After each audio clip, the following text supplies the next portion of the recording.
Hello, everybody. Welcome to the Punch Up Pod with Lila and Pat. Happy Wednesday. How are you? I'm going to cough through this whole show again. How are you, Pat? You have the COVID cough. Look at that. Oh my God. Just a cold. I'm doing well. If I don't have COVID by next week, I'd be surprised because I ride around every day with my boss who takes very little precautions, but for some reason he goes when we go in houses for people. I'm an electrician. He does wear a mask in their house. He understands the perception of it, but then gets in the van with me and coughs like crazy. That's insane. Yeah. That's just so insane. Honestly, I don't know. I guess like if nobody's talking about it, and how could they with all the other, outrages that are happening? But like 1,500 people are still dying every week. And we've, like the first few years, we killed off our most vulnerable. So now the people who are dying are the ones who are supposed to be not that, the healthy ones. Our life expectancy is plummeting.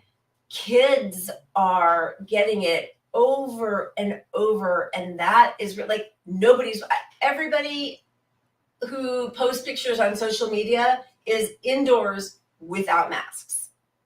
Yeah, it's crazy. And Kim, I do wear a mask constantly. So I'm, and look, I'm the perfect study for masks actually work, because if they didn't, I would have COVID by now for sure. For sure. Of course masks work. Oh my God, sorry, my lighting. It was working and now all of a sudden I'm seeing it differently. Yes, they Lila work. is so Hollywood. She has like legit lighting over there, and me, I've got those little webcam things blasting in my face. That's pretty much what I have. I just have like lots of lamps that I've fled myself with. It's like that joke from Tootsie. It's like, can we pull back a little bit? Yeah, to make her look better. It's like how far back, Pittsburgh or whatever. My friend was an extra in that movie, so that's how Hollywood I am. That's my connection to all of Hollywood is he's a waiter in that movie. Look at that. That's your Kevin Bacon. 6 degrees of Kevin Bacon. So how was your week? I know you had a lot going on. I did. I don't really, I am not feeling great, especially if I put out any energy, which is not like I'm not really putting out that much energy. But our mutual dear friend, Tina Desiree had a birthday get together at an outdoor bar. And I went, and even though I was feeling so bad, and I went with Josh, and I was like, we're just going to go for a little bit, whatever.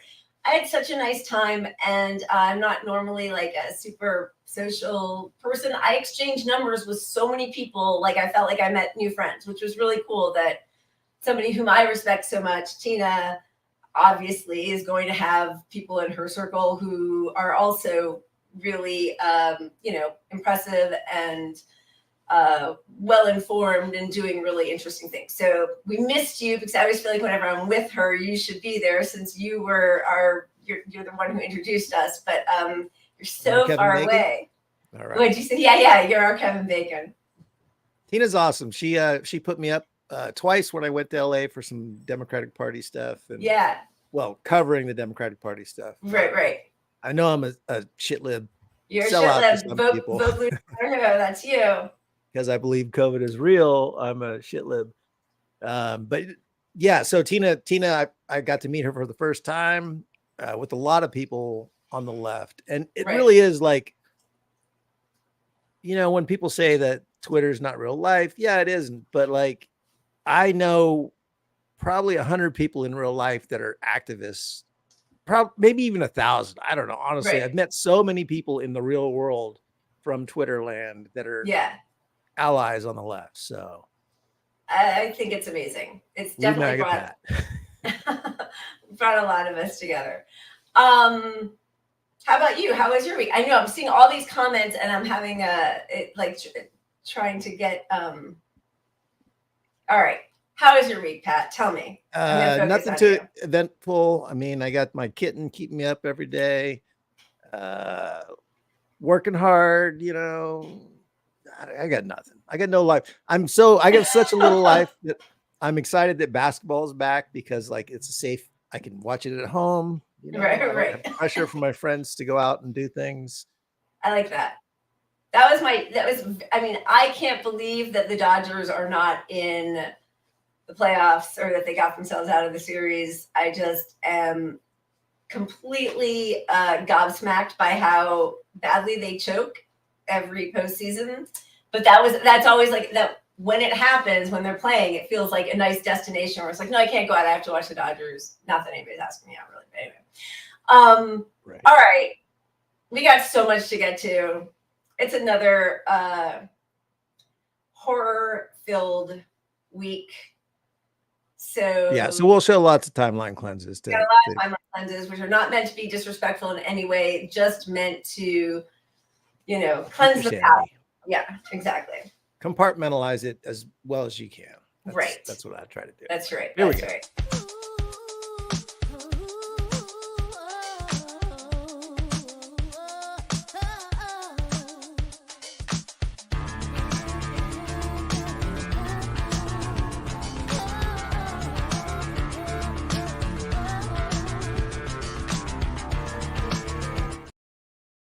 I'm still trying to fix my lighting. You're not used to the flawless production quality. I know that was I don't want to knock on wood and all that. Any second now. I will definitely freeze. I always do. I don't know what's happening with that. I'm gonna have to figure that out. But yeah, I'm used to us having a little shakier intro, and you did it, Pat. On it. All right, what do we got? We got this week, worst of the week again. Strike balls. Cease fire equals war crimes. RIP democracy 2024. Endemic COVID. Lots of timeline cleanses, lots of shots. Thank God. Let's spin the wheel. Yeah, baby. Look at my giant. I'm getting old. Look at that cursor. It's like the New York Times big. So just to explain that real quick, that's because I have it hooked up to my TV as well, and on my TV I like the giant mouse. It's not that my vision is so My vision is horrible. So yeah. All right. So we landed on timeline cleanse. Do you want to share one of yours first? Yeah, let's go wholesome right out the gate. Look at us. Do we have wholesome? Here's our one. So. That's so short. That's barely a. That's what she said. All right. All right. Okay, wait. Let's go to the musical kid then. Here we go.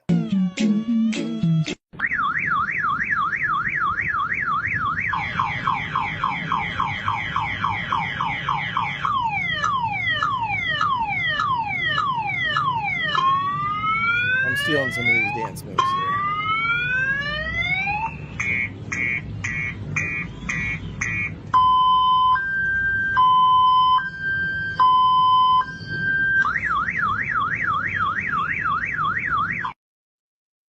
That's excellent.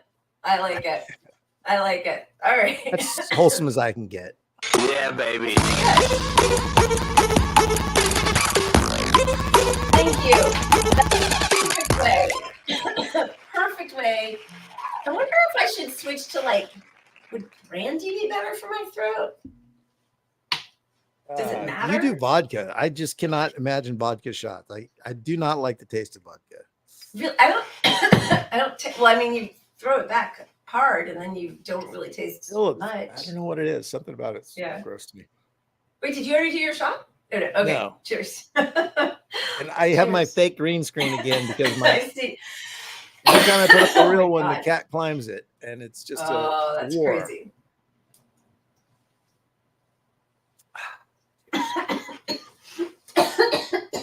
Oh my God. I'm a mess. Total mess. All right. Yeah, baby. Lord. No. Oh my God. So fast. I don't think you should remove him though. We're just at the beginning of the show. We'll let it live. Okay. Good to know. Bourbon and honey. Zaina, thank you. And Daniel says Vicodin helps it. Okay. I need the. Isn't there some bitters drink that bartenders always push? Don't bitters? Oh well, ginger. Yeah. Yeah. There's The something potatoes. That's very funny. Okay, but wait. Oh my God. Okay, yes, we are. I'm reading the comments. I didn't do my shot. Okay, wait 1 second. I'm coming. Wait, what did I do? All right. Now we're gonna have a good shot. Now we're gonna find some joy. Now it's on. Now it's on. Cheers. Cheers to joy. We need some joy. Bring the joy. Yeah, baby. They listen. We'll always listen. No way. This is you. The gods are shining down on us. I'm gonna run out of whiskey today. No. It's gonna happen. That should never be. Oh, that means I might have to have vodka shots or something. There you go. Oh, good. I was worried that you wouldn't have any alcohol. There's other alcohol. Okay. Oh my God. Cheers. I'm removing it. Really? Yeah, baby. Oh, we got this. We can leave it.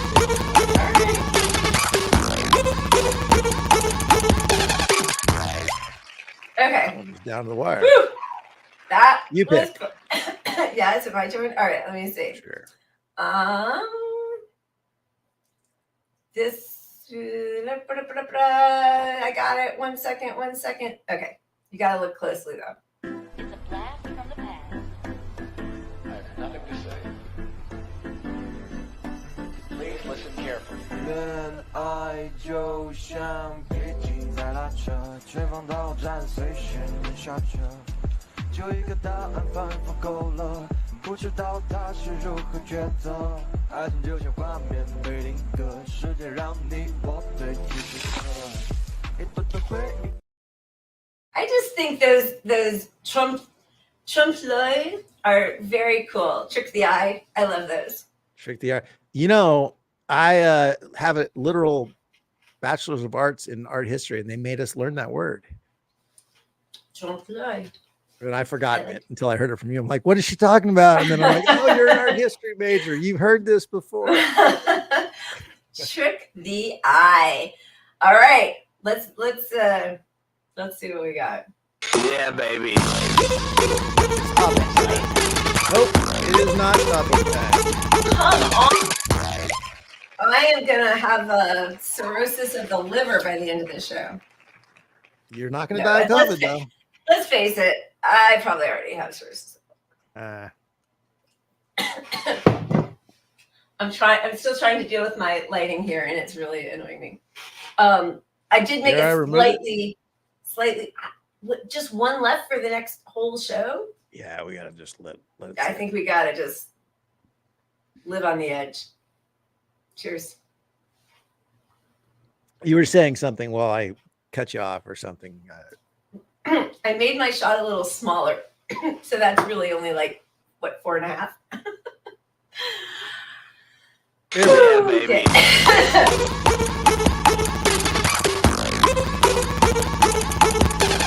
All right, that could kick us off. That's a good way to start, folks.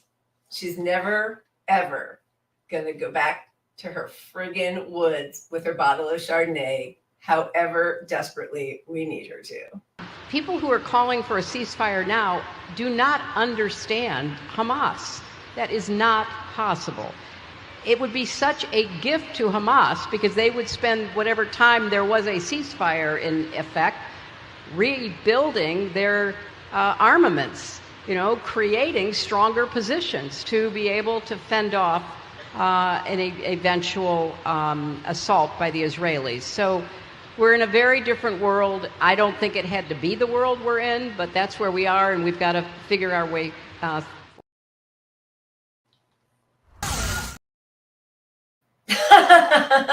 didn't do the beginning, yes, sir. It's never too late. There's the button for that segment, the button for it. She's just hideous. She's awful. Every time she opens her mouth, it's a reminder of what a horrible president she would have been, that she lost to a racist game show host. Yeah. I mean, if she had any credibility left, she would be the next Kissinger. Like, she would be the wise wisdom, Evil. I mean, we're all going to root for her demise as much as Yeah. Kissinger's probably, but I can't get over it. I hate to be the guy who points out outfits, but remember back in the 2016, they had the comparison of her to, like, was it Chairman Mao or with the her outfit? pantsuits. Yeah. Well, and then the outfits, like she dresses like she's some sort of dictator of the Philippines or something. She really does. It's a strange choice. But honestly, every time she opens her mouth, I mean, it's just one war crime after another. I just cannot imagine seeing what's happening right now, which I know we're going to get into, but that is her, that's what she takes from it. If there were a ceasefire, that maybe Hamas would be able to regroup. They're trotting everybody out to fight for, but Obama strangely is not like necessarily on the same page with all of these. It's like the neocon Hillary wing is predominantly the establishment Democrats, but they're still like Obama's not. I mean, we're not going to be pro Obama here or anything, but didn't he put out some Instagram? Yeah, it's a little more tempered, you know. I mean, he doesn't ever say let's fight for a ceasefire, and we all know that with one call from the most, you know, powerful person in the world, that would happen. So if you really wanted to make a difference, he could say that. He could call out Biden right now as he watches thousands of civilians be slaughtered. But yes, it was a little more tempered, and even the Pod Save boys, his whole group, they've been a little more critical also about Biden's administration and Israel. So, you know, I mean, Netanyahu hated Obama. Remember when he came and he spoke to he made a real I think stupid strategic move by aligning himself Netanyahu so strongly with the Republican Party, because obviously we're always going to be going back and forth, right? So but it is amazing that Biden didn't use that to try to negotiate for something, and instead, you know, he just hoped that the open air concentration camp in Gaza Strip would just be ignored, and he could, you know, do his deals with Saudi Arabia and Egypt and just move merrily along with the dictators he likes. I think they're sort of executing a dual strategy or two efforts in the same strategy.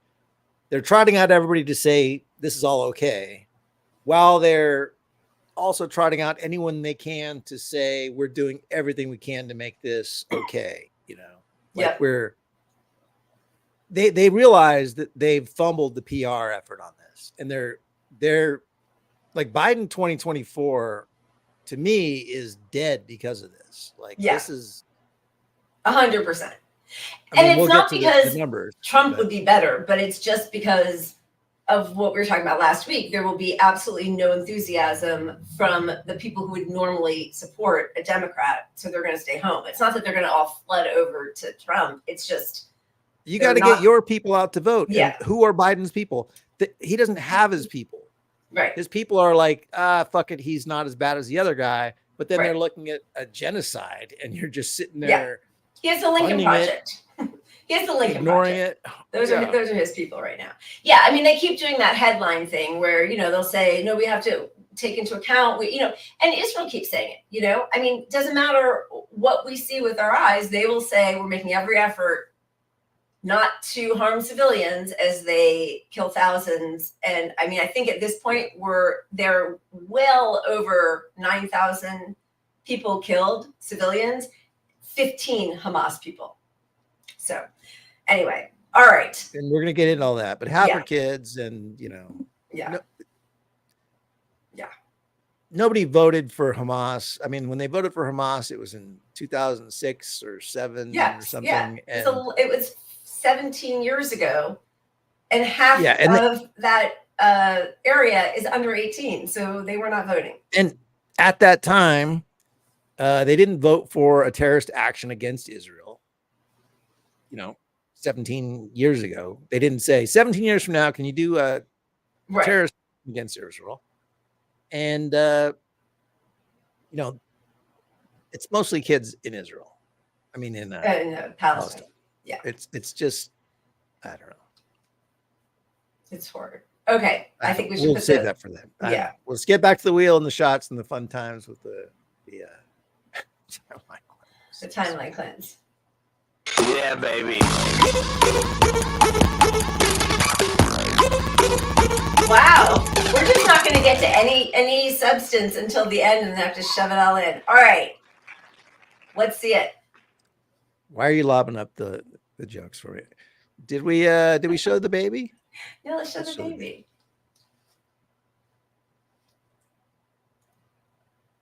Where'd the baby go? I thought you were going to show it. I'm not touching anything. There you go. Whoa, what's happening with StreamYard? It's not letting me at it. I'm removing one. I'm going to remove it. I'm going to try on my end. What in the hell? I don't know. I'm going to try on my end, okay? All right. We are having lots of issues.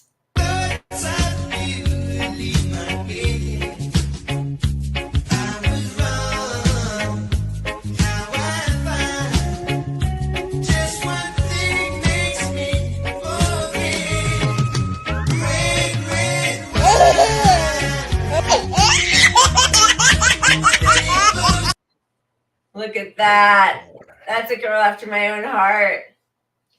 My grandfather was an OBGYN, my father's father, and he would, do the thing with bourbon on our gums when we were babies. It's his fault. He did it. So it's his fault. Yeah, it started early. All right, let's spin it. We got to get to something. Yeah, baby. Let's just get to Israel. This is crazy. Oh my goodness. I don't want to use one of our really long ones because, Here, might be- bees. Okay, there you go. If it lets me.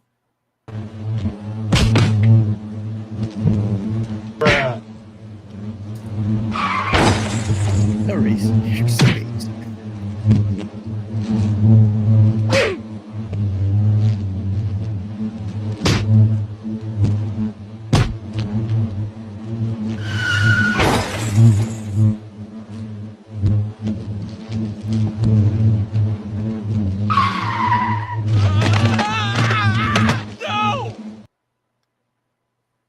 And thank you all for your input on how my alcoholism started at a very early age.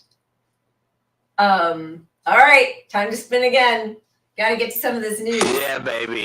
Should all be funny games today. There we go. There we go. Well, in spite of the criticism that a lot of us had for the stand-up strike, which I will always speak out against that. I don't think that the way to handle a strike when 97% of the workers vote to go on strike is to send most of them back to work. I disagree with that. However, they have gotten quite a few, UAW has gotten quite a few concessions from the big three. And that feels pretty exciting. I haven't read the fine print. The bullet points, which I have here, are contracts include an immediate 11% raise, restoration of the cost of living, massive pay increases for those lowest paid workers. Temps hired this year will see a 150% wage increase over the 4.5 years of the contract. The union won the elimination of a loathed 2-tier worker structure where workers were paid differently for doing the same job. And the biggest thing, not the biggest thing, those are all really great. The other aspect of it, which I think is really cool, is Sean Fain is calling for all workers to negotiate their end of contract date to line up with the end of the UAW contract date, which they just negotiated, which is April 30th, 2028. Because if all of the unions across the country can have their contracts end at the same time, they can all go out together supporting each other. It would line up with May Day, May 1st, which is Labor Day across the rest of the world. They changed it here in the US in order to try to prevent solidarity with the international working class. So I appreciate all of those things about him. I appreciate the way he talks like a leftist. If he sells people out, I will certainly call that out. But I do think that talking the talk opens up people's eyes to what's happening. And, I think Bernie did that for a lot of people. And then when he wasn't able to fulfill those promises, the people he had awakened saw that he wasn't, and they were able to sort of say, we're not following you down that path of endorsing Biden or whatever, right? And that's why when people criticize Bernie, like he was always a shill or something, it's like, no, you could say he sold out now. That's fair. But to bring so many people into awareness that we need this readjustment of the economic situation in this country, you don't do that under the Democratic Party. Isn't like go out there and get them all mad and then bring them back. Right. Not the plan. So exactly. I'll give him some credit. I mean, I had some serious doubts about the stand-up strategy too. I still don't think it works for other industries. Like I don't think it helps. I don't think it helped in the Screen Actors Guild strike. I think it's a different. It might work in their industry because there's so much money at stake. Right. So few companies, and just the way the dynamics might fit for them. So credit that it worked. The one thing they didn't get, which is a huge miss, but you have to look at what they got, and they got a lot. Right. But they didn't get really pension plans reinstated in the old, which is it's huge. a huge deal when you're talking about an industry that tears your body apart. It's like you really aren't poised to take another job when you leave. So it's like, and you shouldn't have to. You've got health. Yeah. The health injuries and health problems are just they're pretty pervasive. Yeah. I mean, it's really taxing on your body. But back to what you were saying about Sean Fain. Yeah, but I mean about the optimism because of where he's going with this now. They're calling for syncing everything up for this date, but they're also aggressively targeting the ununionized car places. So Tesla for example. And to see him, and they're putting money into it. They're putting a lot of money into trying to get Tesla workers unionized. And God damn it, just out of pure spite for Elon Musk and his billionaire ass. And, seeing him eat some crow and lose and have unionized workers would be phenomenal. It'd be amazing. And even just to say, up until even still now, I know liberals who get mad if I say billionaires shouldn't exist. They insist there's still some good billionaires. Sean Fain is out there like there should not be any billionaires. That is a policy issue. That's a failure of policy if we have billionaires. I appreciate those words. Again, I will criticize any actions, but like that I think it's good to put that out into the ether so people can hear it and get used to it, Look, morally, on an individual level, no one should be a billionaire. I mean, when $20 billion ends homelessness in this country, if you have 1/20th of the power to do that, and these billionaires don't have 1 billion, they have multiple mega billions. Once you get $1 billion, it's easy to get your other billions, Yeah, exactly. So the idea that whether we have a society that can let them exist is one thing, but like calling them good people, they will never be good people. If you have all that money and you're not using it to lift up all these people in poverty on the streets outside of, your mansion. Yeah. Who are you? What's your purpose in life? Well, and also you don't get there. There's no way to earn $1 billion, which is what I like. You cannot earn $1 billion. You do it from stealing and exploiting the labor of the workers and also from ravaging the climate. There is just absolutely no way. So even if they started giving back some of their money, they would be making small dents in problems that they themselves helped contribute to. So that's why like philanthropy is such a joke anyway. It's like such a scam. I mean, that just reminds me of Tom Steyer, who made all his money off of hedge funds. Yeah. You know, and And he's like, I'm the climate guy. everyone's like, oh, Sure. he's the good billionaire. It's Yeah. him. He's the good one. No, there are no Well, good billionaires. None. None. All right, so that's a good strike thing. We didn't have a ton because there's so much on Israel, and but there's just a little bit of like economy stuff, which I thought was interesting. Amazon announces they nearly tripled their profits and quarterly revenues of $143 billion in a quarter, but they still refuse to pay their workers. And I don't think that that union, even though it was ratified, there's like 2 different warehouses, right, that have been union or that where the workers voted for a union. But I don't think that they've been able. I don't think that anybody in management has come to the bargaining table. So it's a little bit worthless. And there's been no pressure from the White House, who gave Amazon a $10 billion contract, right? And Amazon, I mean, you talk about somebody that exploited a pandemic. I mean, that's Yeah. They got so rich off it. I mean, triple in a quarter. You don't triple profits when you're at a scale of that kind of business. I mean, that's surreal. That's like the impact of them tripling their profits is all small mom and pop businesses, all brick and mortar businesses getting their profits cut by a third, you know, Right. or 2/3. I mean, like there's a consequence to that. And we're just creating a billionaire that has endless more billions. We're creating a trillionaire. One big monopoly. Yeah. What a system. Do we have anything else? Oh, well, we do have that video of one of the UAW workers, which I thought was kind of fun. Do we want to show that? Yeah, let's give them a little bit of their win. I mean, all right. Show it. Labour should not be willy-nilly just be giving our endorsement over to any politician unless they walk the talk. And in Biden's case, it's all rhetoric. He hasn't walked the talk. Sure, okay, so there are a couple of states where they dealt with the right to work legislation, but by and large, he has not delivered for Labour in any significant way.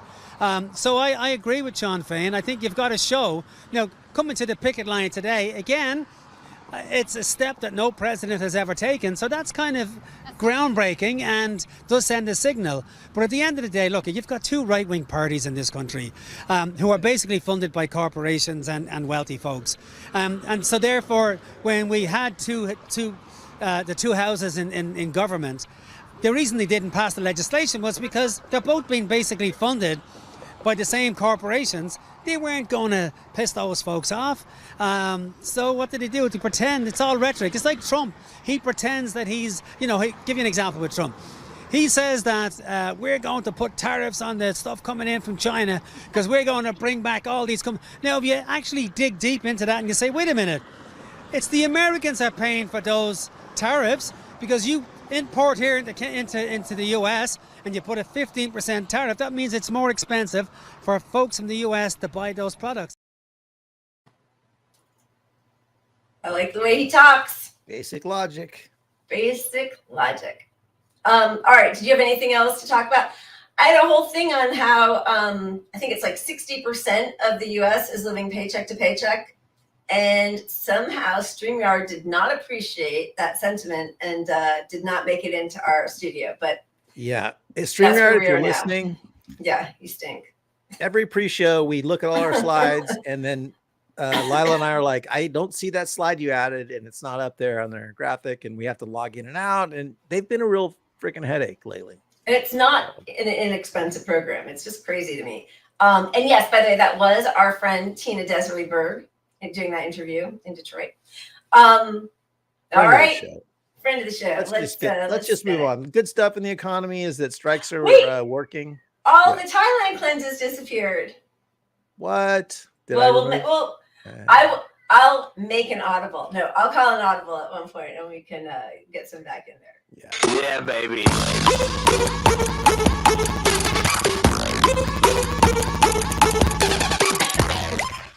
Oh, well, it's going to be another short segment. Not a lot to say. Biden approval rating among Democrats drops to the lowest of his presidency. You know, That's saying a lot. I mean, yeah. this guy has no business running. Like, under any sane, the press, if we had a fair press, they would be pointing this out to everybody left and right, and the whole country would go, it's ridiculous that this guy is not having a primary. And a lot of the country actually is saying that. Yeah. Don't get me wrong. But it's not being reported on. Yeah. Right. It's like you're an outlier position if you hold that. Like, we need unity. We need gotta unity. Now is not the Biden. time. Here are the primary polls. Joe Biden at 77%, Marianne Williamson at 8%, Dean Phillips coming in with the 6%, and Jake Uger at 2%.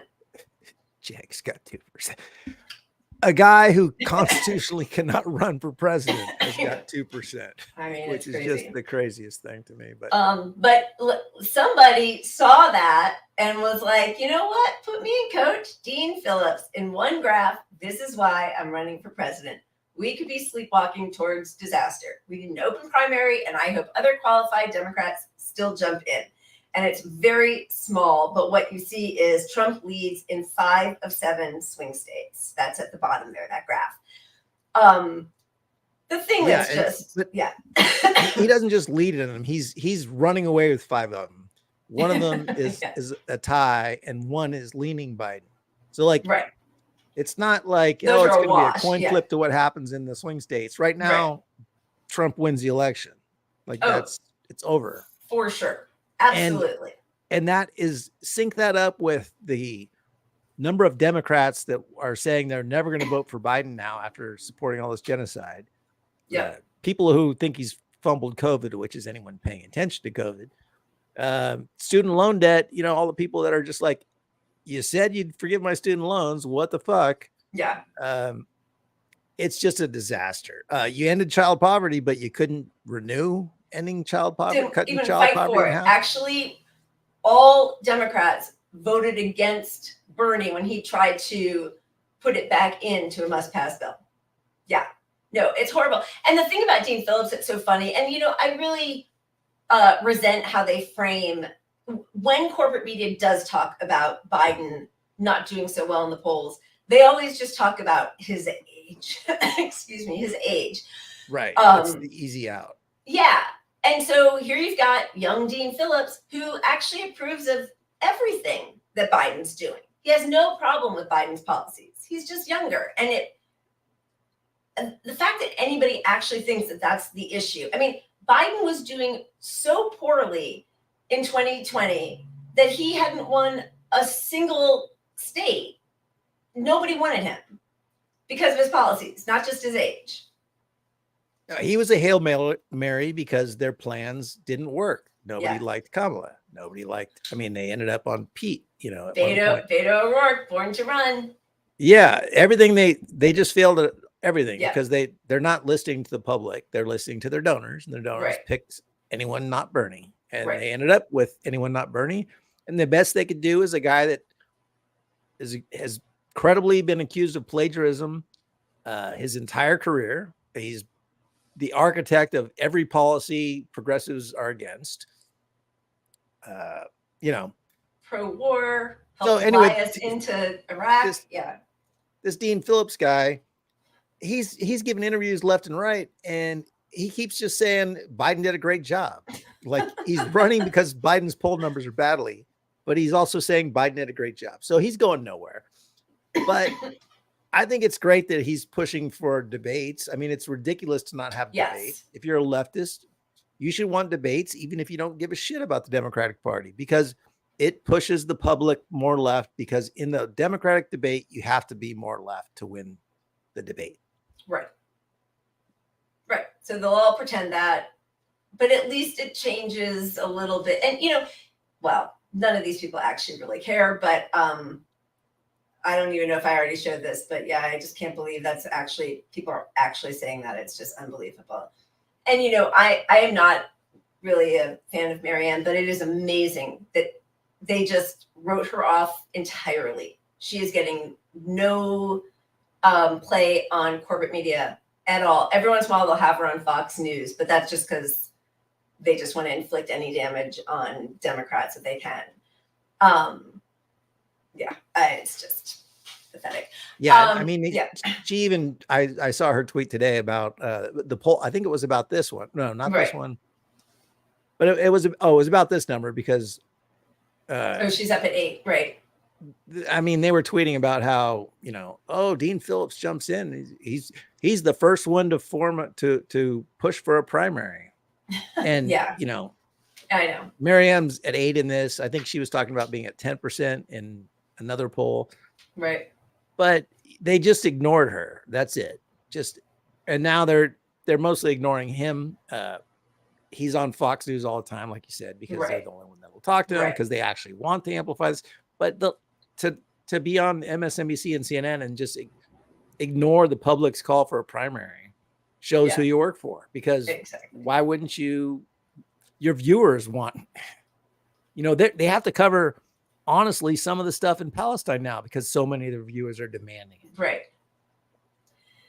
Yeah, it's a shift. It's not happening fast enough for the people who are getting slaughtered, but there is a shift. Speaking of, we are now at an all-time low with Arab Americans. 17% of Arab Americans say they'll vote for Biden in 2024, which is down from 59% in 2020. And that really shows up is the swing states. Right. I think it's Michigan. Right? Yeah, Michigan is a big one. Yeah. However, Lincoln Project, war criminal ghoul Jennifer Rubin, Biden has succeeded all along. The media can't ignore it. They're trying. They are trying. But I just noticed this, but why is Jill Biden in the corner of this picture? Like, what's that's so funny. She's ready to jump in and save America? Like, they just want that known or something? Like, I wonder if they noticed it, because honestly, I didn't until you just said it, and that does not project an image of a man in charge or a person in charge. Like, if the president were a woman and we saw her husband sitting in a corner, like ready to give any advice or save the person from a huge blunder, that image is a crazy one to have chosen for that article, actually. Yeah. I mean, they're in big trouble when you've got, as always, you've got Republicans trying to be the rational people in the room saying Biden did great. Like, what is that about? Why is that the new spin? It's because the only way you get she would say right now that she's a Democrat. She's a Biden Democrat. Yeah. I mean, they don't like Trump, and nobody should like Trump, but I mean, but she still is a Republican through and through, just like Biden. Exactly. This is a pretty powerful new commercial, though. Rashida Tlaib. We stand with Israel.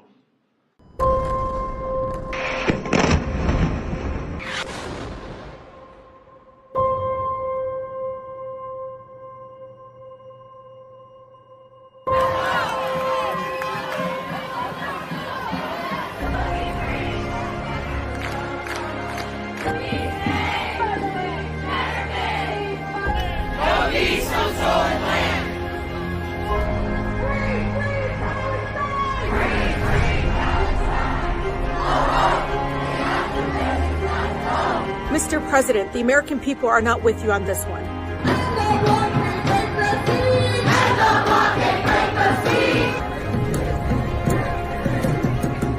Innocent civilians are going to be hurt going forward. I wish I could tell you something different. I wish that wasn't going to happen, but it is going to happen.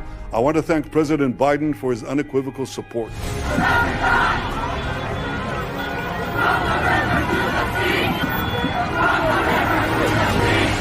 We will remember in 2024.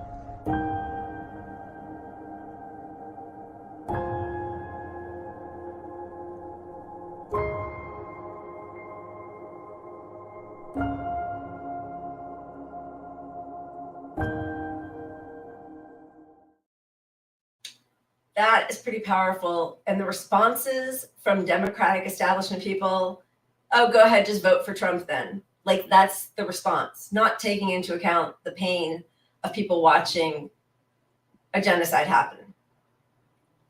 It's just phenomenal to see the disconnect between what the person who holds the most powerful office in the world could be doing. I am frozen again.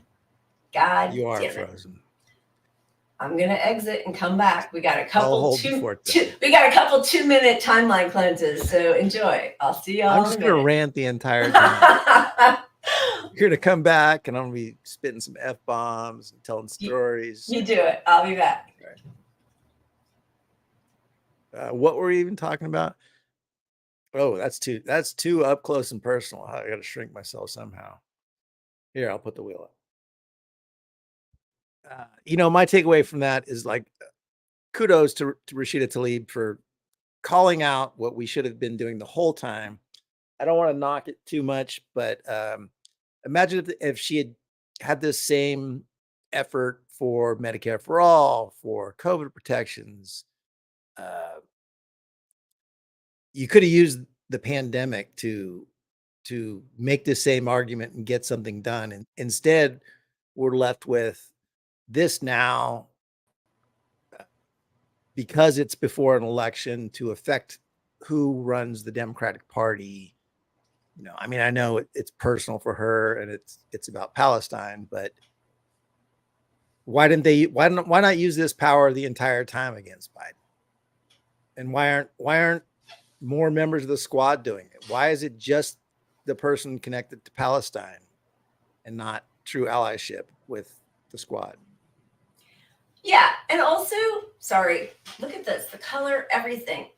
I need serious help over here. Also, I'm glad there's a red line, and certainly supporting a genocide should be a red line, but like, there are so many other things that he has either failed to do or supported that are enormously damaging, that contribute to the deaths of thousands of people. Even before COVID, 68,000 people a year were dying because we didn't have health insurance, which he said he would, veto Medicare for all. That's a red line for me. Won't vote for you for that. But like everybody, that's something that was a bridge too far. Didn't codify Roe. Red line. Didn't cancel student debt. Didn't support a Green New Deal. Got us into Iraq. Supporting the war in Ukraine and not allowing Zelensky to negotiate a peace, which he wanted to do. So there have been so many red lines for so many people. I'm really thrilled. I mean, I'm not thrilled for the reason of it, but like, it's just always interesting to see when people, are like, oh, you're a purity tester. And actually, I've even seen people have that response to people who now say that they won't vote for Biden because of supporting Israel's genocide. That, oh, you're not pure enough for you. Like, I mean, I don't know. Well, it does come back to their same argument. Like, what would Trump do? What would the right do? Is it right? Would they be any different on this? But that doesn't matter. Like, yeah, at some point you can't support it no matter what. I mean, if you have two Hitlers, do you vote for the lesser Hitler? You don't. Right. You can't. You do everything you can to raise hell and push back against them. And here we have one senator, one congresswoman, right, fighting back, and you've got AOC out there. They're pushing some humanitarian stuff. They're defending Rashida a little bit, but they're not being aggressive towards Biden. And even, like I said, even her video, which is very powerful, I think her tact is strategic and smart, but it's all framed around the election in 2024. Yeah. Which kind of is like, I mean, on some level, that's how you hit our normie centrist Dems. Right. You do phrase everything, frame it all around stopping Trump, I guess. But you should have done this the whole time. If the idea is to go along and push Biden left, you guys, they couldn't even stand up to force a vote on a bill. Medicare for all. which had nothing to do with Biden. It was just the Speaker of the House. You couldn't use your leverage for that. They didn't use their leverage for $15 minimum wage. Yep. I mean, they're useless. So, you know, them being the leaders getting us out of Palestine is not going to happen. But maybe we'll put enough pressure on them to get them to get some attention on it. Yeah. All right. I think that's about it for 2024. I had a great, funny takedown of the Vote Blue No Matter Who crowd, but somehow it got kicked out of this great program, StreamYard. So that's all right. Back to our wheel. We have one category left. Oh, we have two left. We have two categories. Baby. Awkward shot.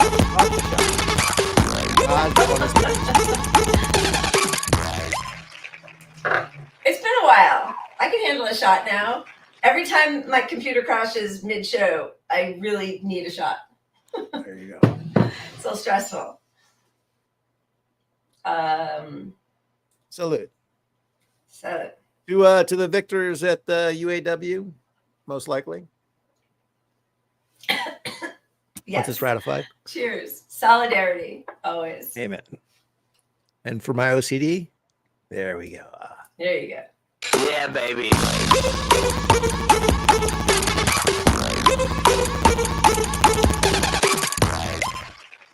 Oh, man. Where to begin? All right, let's begin with the leaked strategy document that very explicitly shows the plan, which is basically a final solution. Which is the Ministry of Intelligence Deportation Directive outlines the 4 stages. This was leaked. A call on Palestinian civilians to vacate North Gaza and allow for land operations, sequential land operations from North to South Gaza, leaving routes open across Rafah, establishing tent cities in northern Sinai, and the construction of cities to resettle Palestinians in Egypt. And they are very aware of public opinion. The plan states the government must launch a public relations campaign that will promote the transfer program to Western states in a way that does not promote hostility to Israel or damage its reputation. The deportation of the population from Gaza must be presented as a necessary humanitarian measure to receive international support. Such a deportation could be justified if it will lead to fewer casualties among the civilian population compared to the expected number of casualties if they remain, the document says. The document also states that the U.S. should be leveraged to pressure Egypt to take in the residents of Gaza and to encourage other European countries, and in particular Greece, Spain, and Canada, to help take in and settle the refugees who will be evacuated from Gaza. We need that "they said it" meme. He said it, you know, the guy from Borat. No, what is that? It's not that. It's it was a show. McKinsey. It was the McKinsey.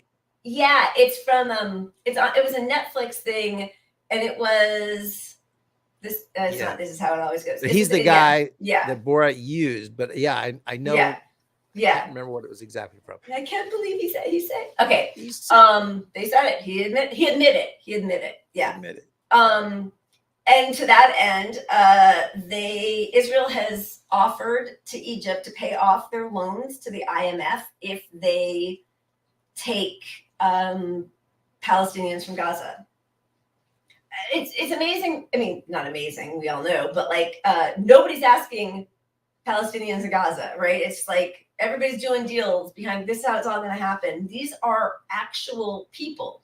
These are people who have homes and who did have homes and families. They're clearly executing a strategy to take back all the land and kick everyone out. I mean, yeah. And it's an immoral plan. It's in writing. You've got it there.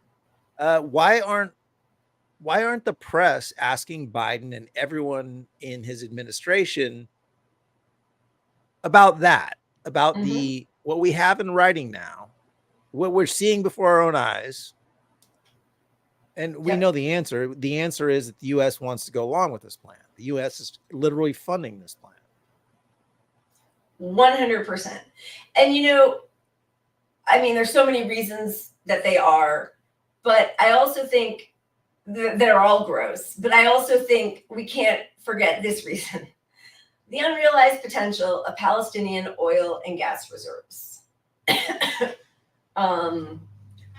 You know, Israel approves development of gas field off the coast of the Gaza Strip.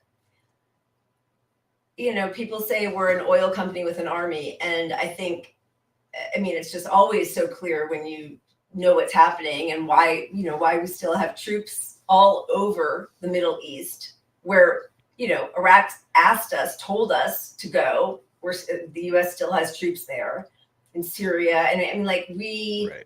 It's very clear what our motivations are. It's clear, but I also wonder what people are going to tolerate. I mean, look, Ukraine, why are we putting billions into Ukraine? Why are we putting billions into Israel?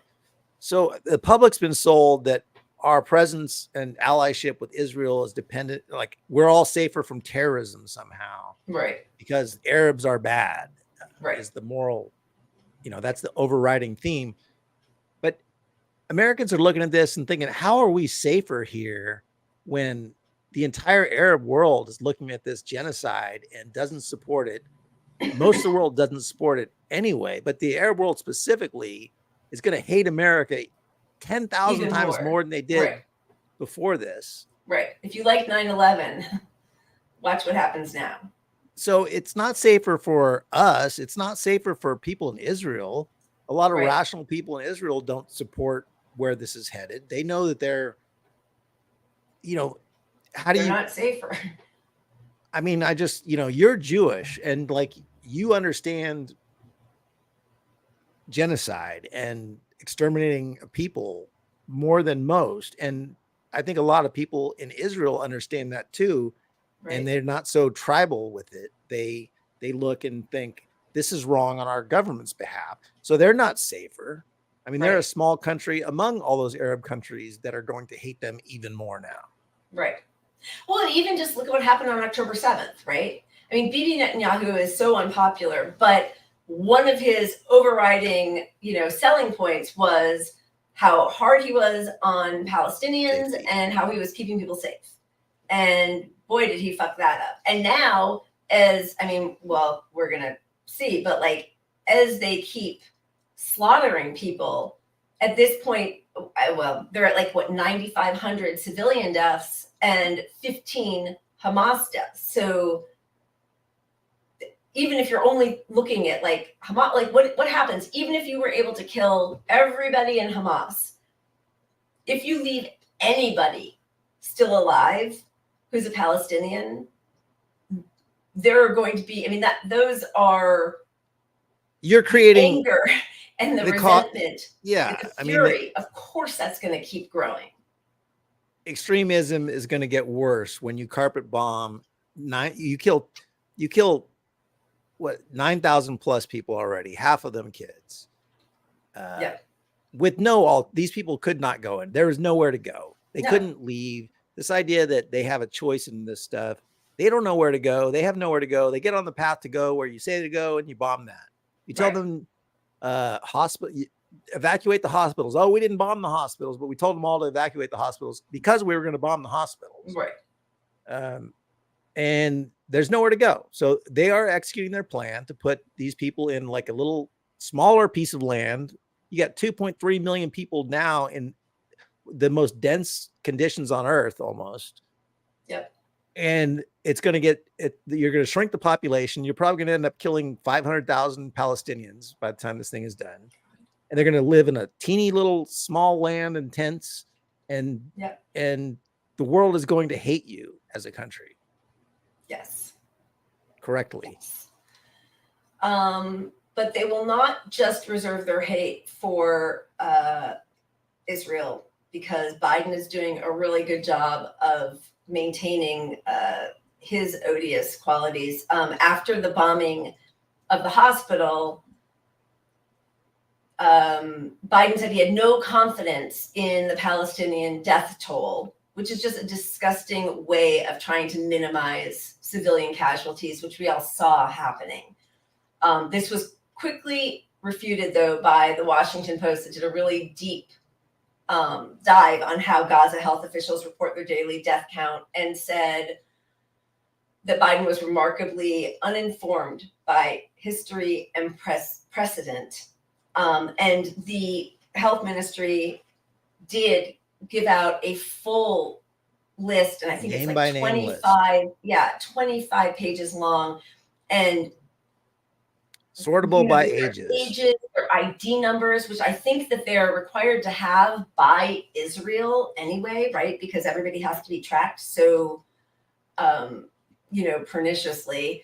So, even when they're trying to dispute numbers and say, oh, no, it's much less than that, and we're trying not to, hurt civilians, on Israeli channel number 14, channel 14, they very explicitly 3 days ago announced that they have a counter of ongoing civilian deaths, fatalities in Gaza, most of whom, as we know, are civilians and children, under the heading terrorists we eliminated. And that is the Hebrew underneath the number 7546.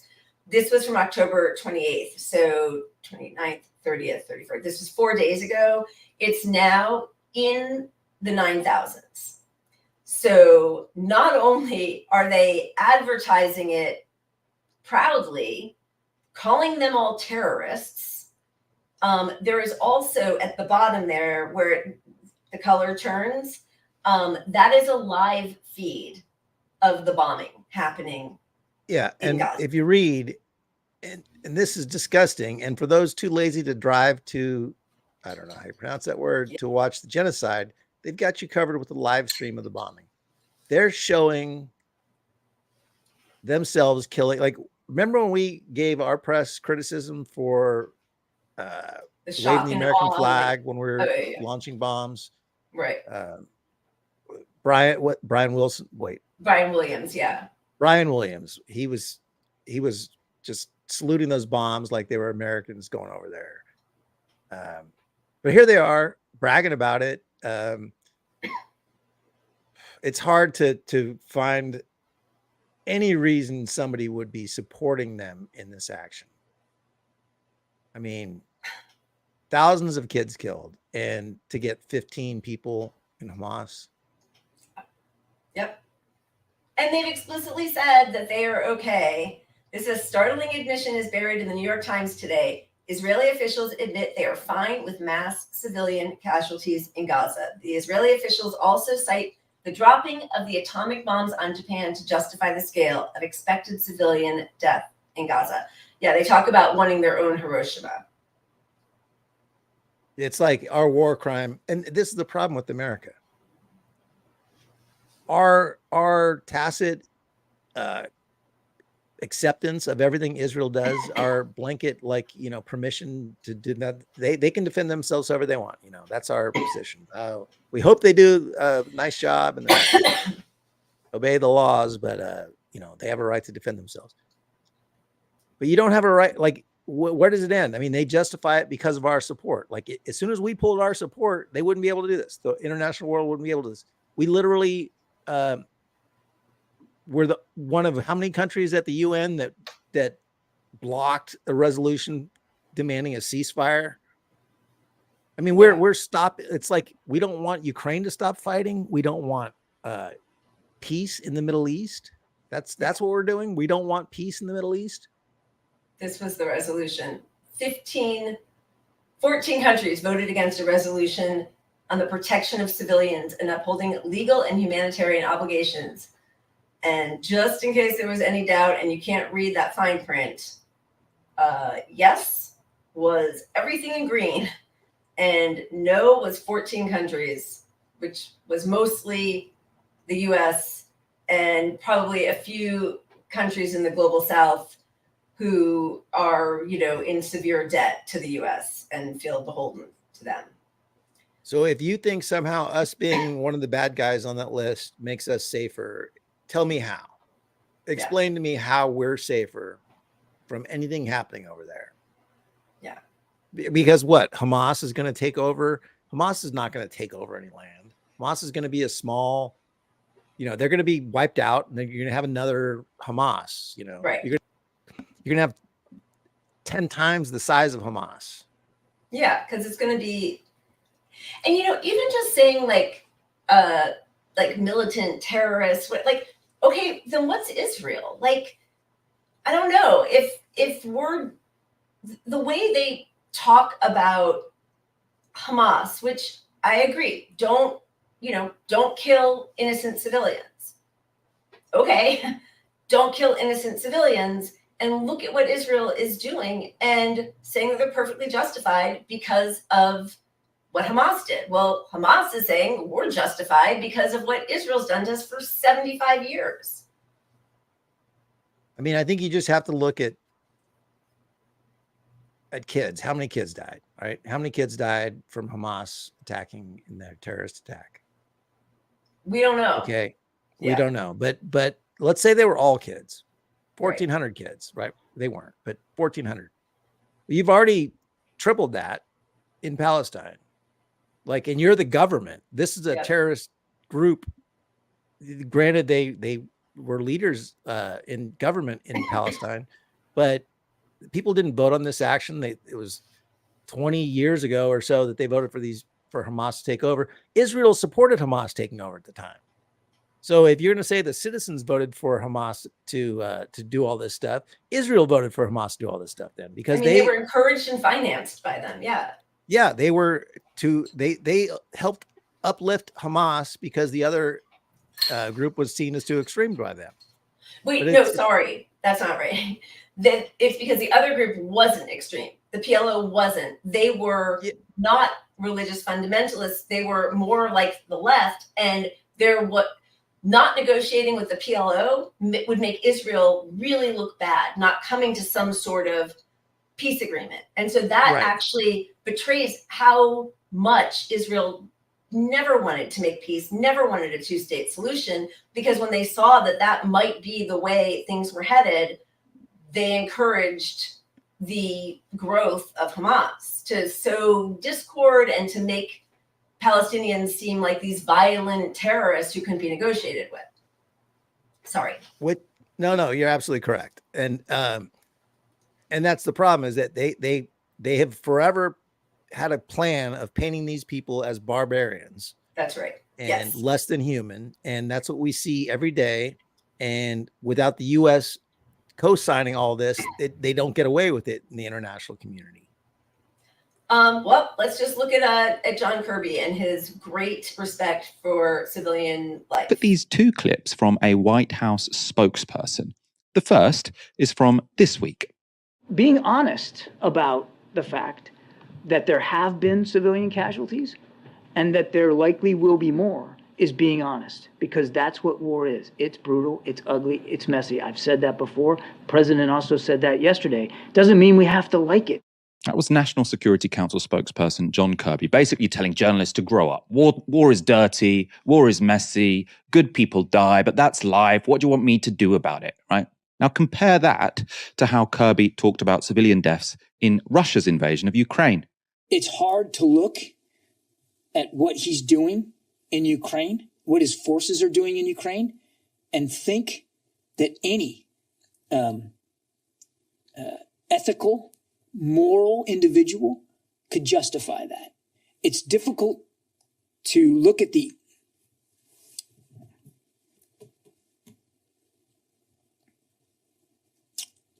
all choked up. Sorry. It's difficult to look at some of the images and imagine that any well-thinking, serious, mature leader would do that. So the killing of Ukrainian civilians brings John Kirby to tears. Fine, right? Got no problem with that. But when Palestinians are killed by a US ally, meh, these things happen. People die. It's war.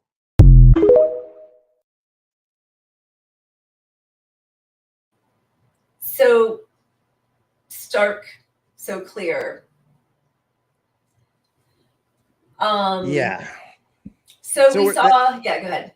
No, please, you take us somewhere. No, it's okay. I was going to talk about the refugee camp that was bombed yesterday. Twice. Yeah. And then again today. But did you have something to say about that part? No, go on, please. But so there's the hospital that was bombed, or the refugee camp that was bombed, got some coverage in the press, but it wasn't bad enough to stop them from bombing them a second day. Exactly. And so they bombed them again today. That's right. And, you know, we did have the clip, but I think probably everybody's seen it, of Wolf Blitzer having an IDF general on talking about the refugee camp. This was, I think, yesterday, maybe Monday.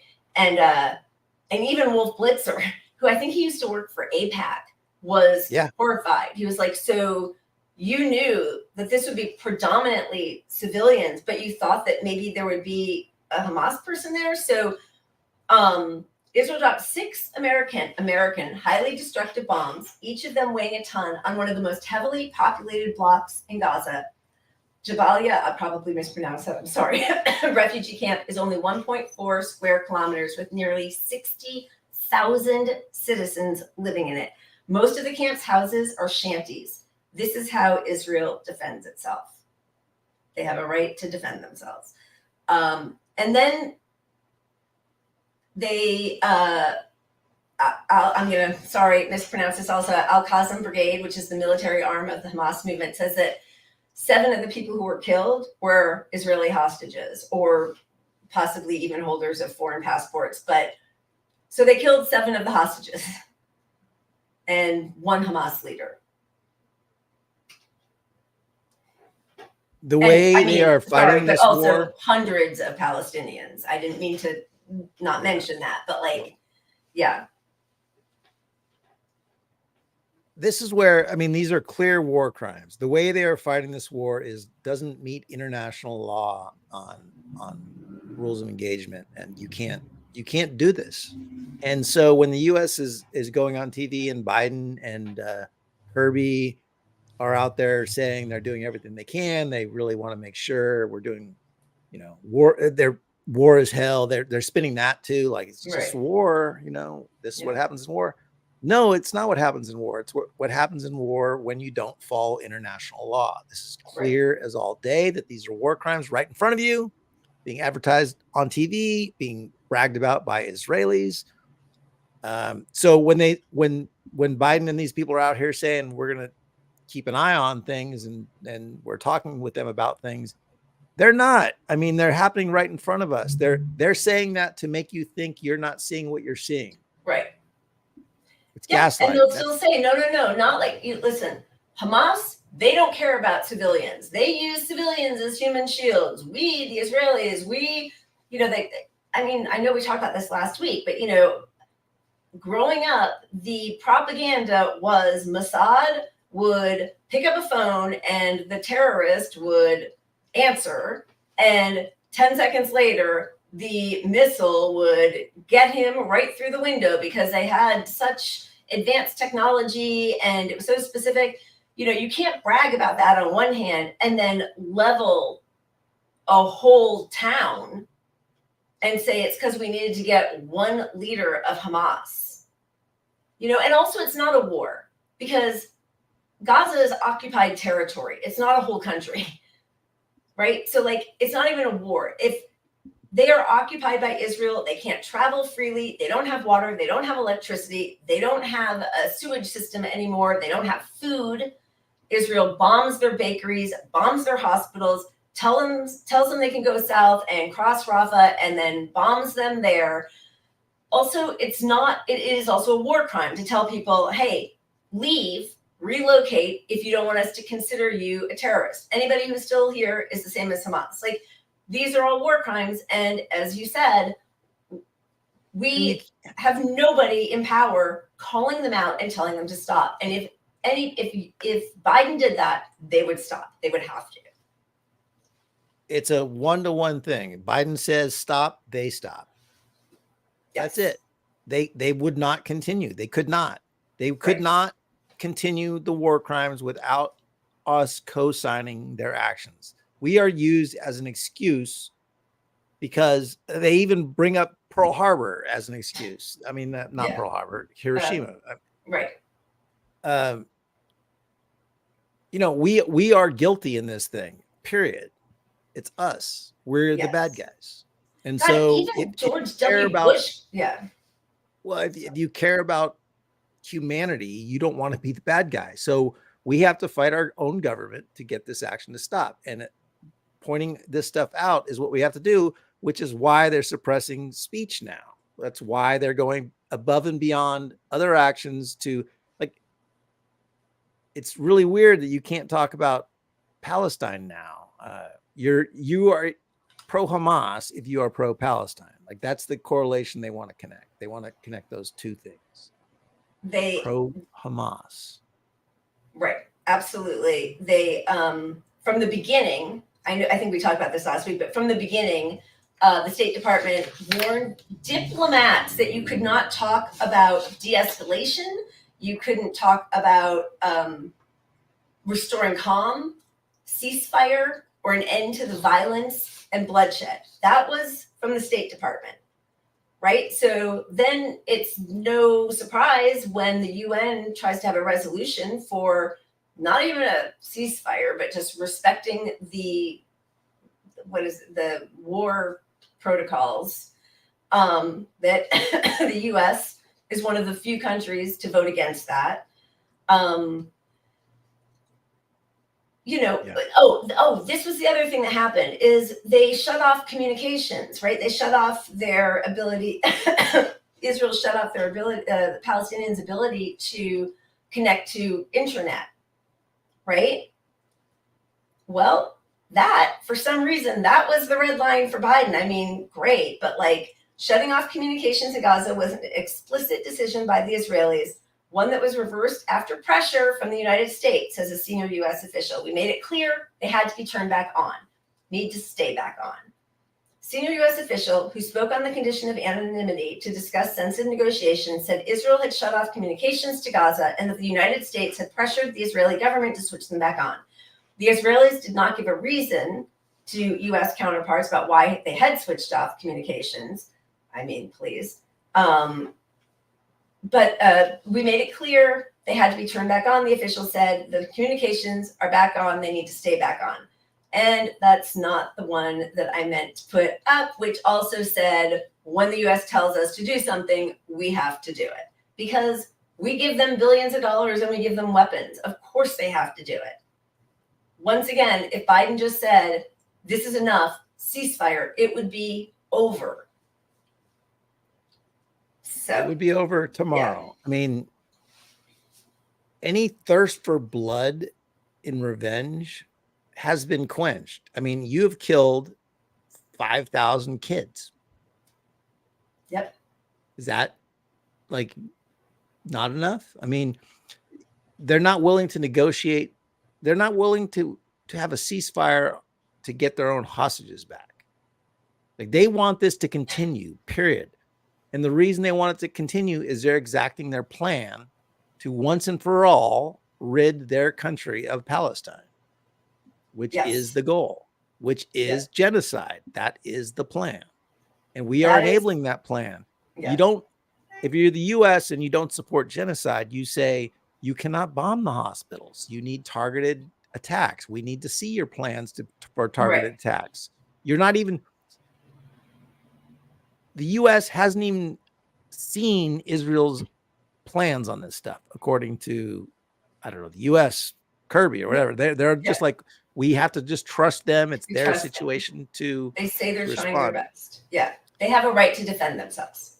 So, I mean, imagine the logic of letting a country bomb hospitals and then not bring fuel in and then bring in enough trucks to feed 1 out of 5 people in the country.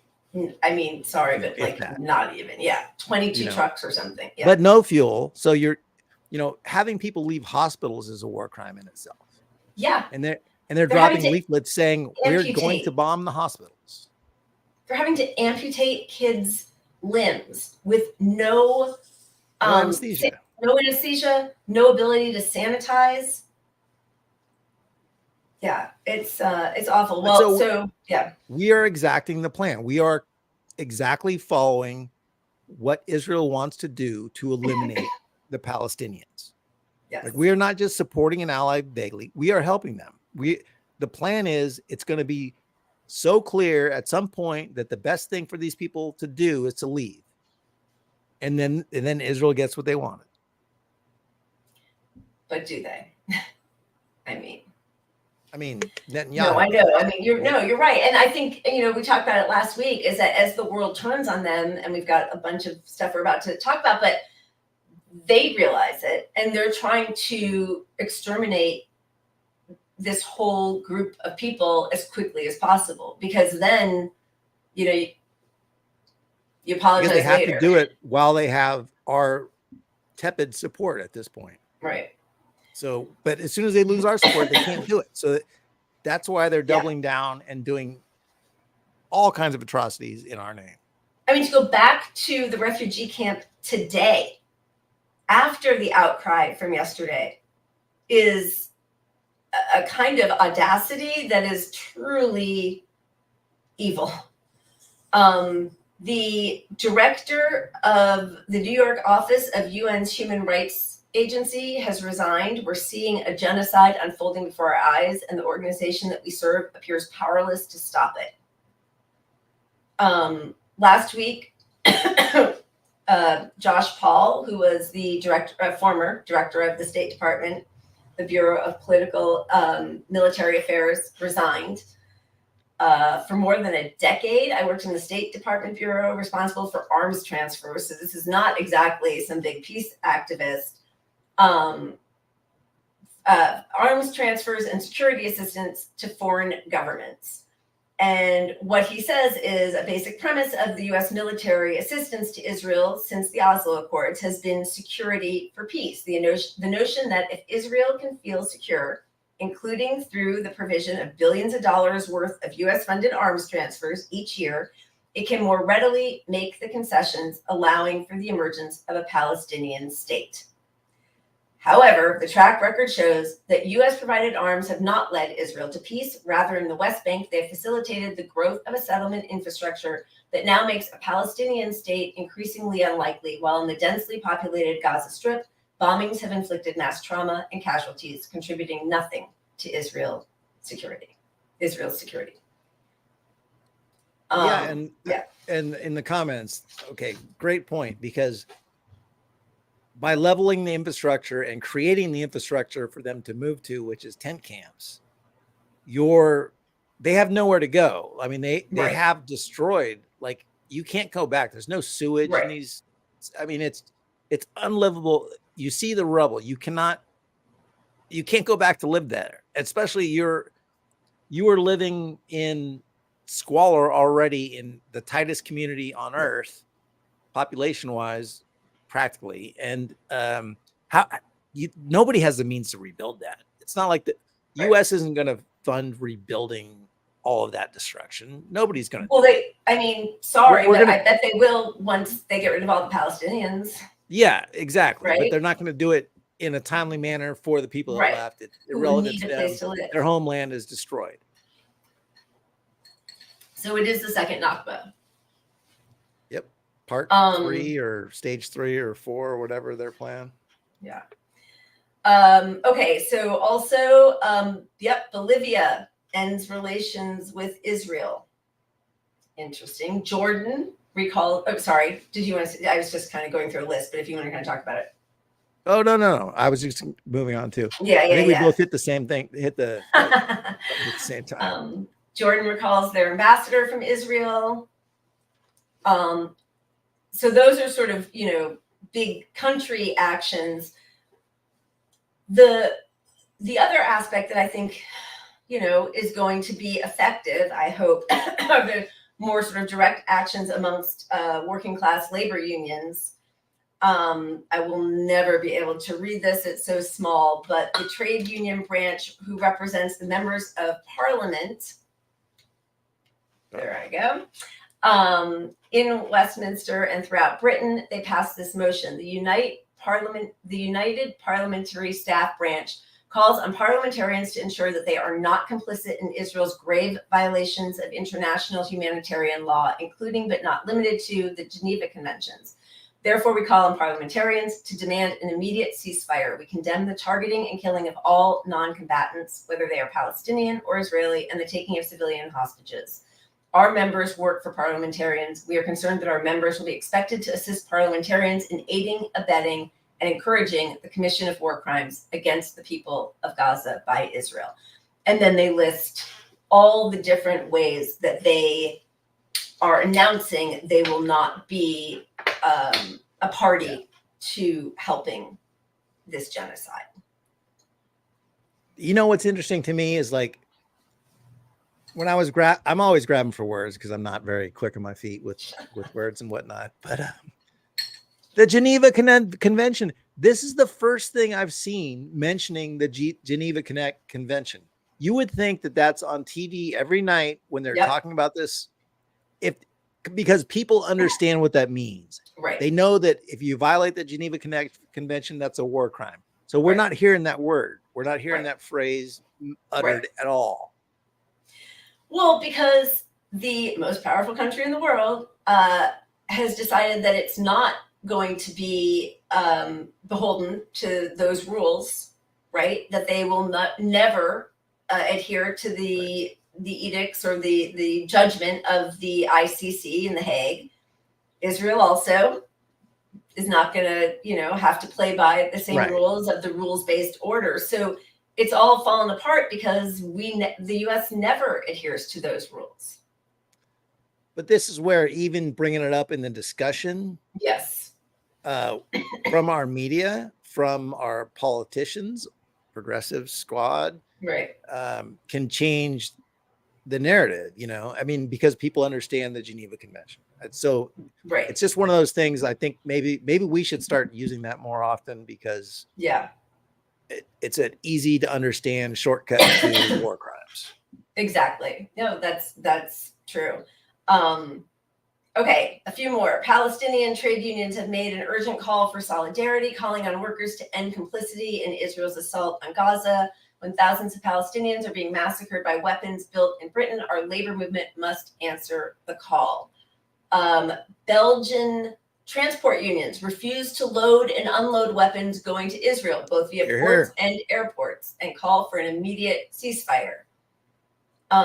This is another one. 100 people blockade both entrances to the Israeli-owned Elbit weapons factory in Kent. Across the country, people are rising up to shut down the production of weaponry destined for Israel's ongoing massacre of the Palestinian people.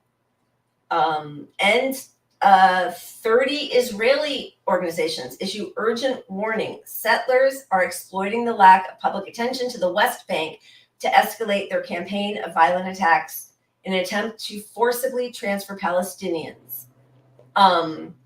There was another bombing at a refugee camp yesterday, and that one was in the West Bank, where there's no Hamas. So just so we're all aware. I mean, but all they have to do is say there was a Hamas. We have intelligence that somewhere in the West Bank there was someone with Hamas. Because they've kicked out journalists. They don't allow journalists in. They killed journalists. They kill journalists. Our own government warns countries like Qatar to stop reporting on the facts on the ground. The facts on the ground. And then, oh, look, the guy from Qatar, journalist, most critical, his whole family gets killed. An Al Jazeera reporter. Al Jazeera reporter. Yeah. Because I think Qatar funds Al Jazeera. I think that's their project, which has done phenomenal reporting. McCarthyism.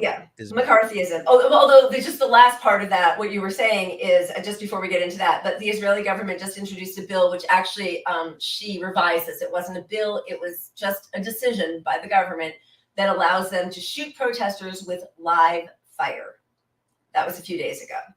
So, I mean, it's just like what's happening in the US. I mean, obviously in a much larger scale, but that is in Israel. So that's even for Israeli protesters, which I know they've gone into a few different communities that are anti-Zionist Israelis and they have been, the IDF have been, you know, beating them up, pulling them out of their homes, arresting them.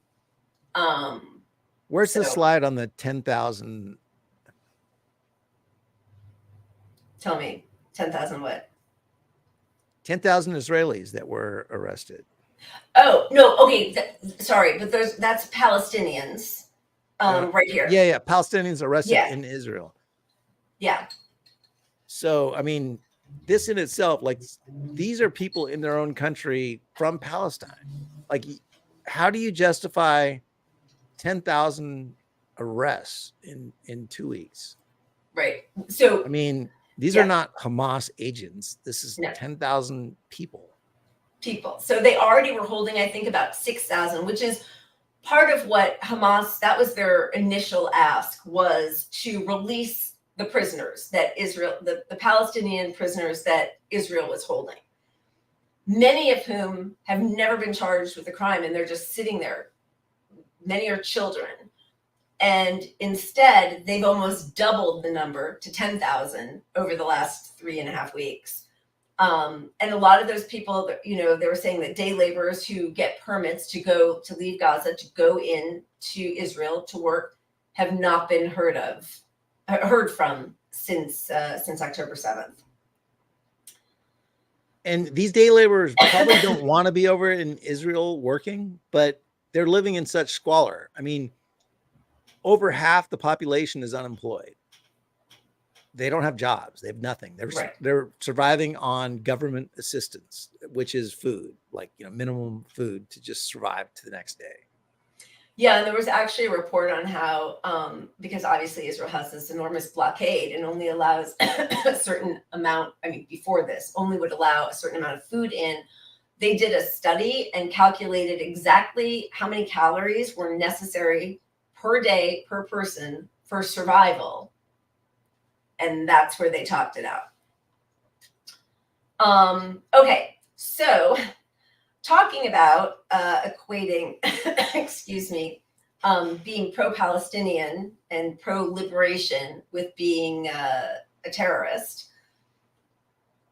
This was from Waking Up to Friends in the film industry telling me they are deleting their pro-Palestine posts because of a new blacklist going around here and across the pond. McCarthyism is back. Last week we covered there were a few people who had lost their jobs. One was an agent, head of film at CAA, which is one of the biggest agencies here, and another was an agent for comedy writers, who both came under harsh criticism, not for being pro-Hamas, but for being pro-Palestinian and anti-genocide. But there's Nikki Haley calling for the doxing of every pro-Palestinian protester in the U.S., conflating their calls for a ceasefire and shedding light to Palestinian children being indiscriminately bombed by Israel with supporting Hamas. And look, this is Nikki Haley, the sane Republican, but also like radical because she's a Republican. But this is what Democrats are doing as well. This is the same strategy. Sure. This is they want to make it the same word, Hamas, Palestine. Hamas. Right. You support Palestine, you support Hamas. It's one side or the other. And so her doxing, the call for doxing has real world consequences. So there's a truck at Columbia University's campus now with the names of all the students who signed they signed some statement supporting Palestine. And many of them didn't even sign it. They're just Arab, Muslim, or Palestinian. And they're putting up their names on this truck, and it's got television screens basically all around the truck. It had it in the back, but they put it on the other sides because the back was getting, covered up in graffiti. Right.